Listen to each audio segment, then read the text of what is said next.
Revenue శాఖలో అవినీతి పెరిగిందన్న ఆరోపణలు బలంగా వినిపిస్తున్నాయి. ఇటీవల ఏసీబీ కేసుల్లో పట్టుబడి అధికారులు స్వాధీనం చేసుకుంటున్న నగదు సంఘటనలే ఇందుకు నిదర్శనంగా కనిపిస్తున్నాయి.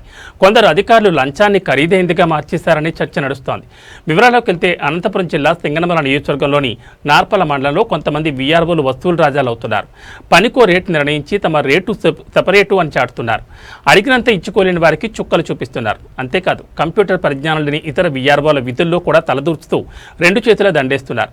ఈ అవినీతికి పై అధికారుల పేరు విచ్చలవిడిగా వాడుకుంటూ దందా కొనసాగిస్తున్నట్లు విశ్వసనీయ సమాచారం.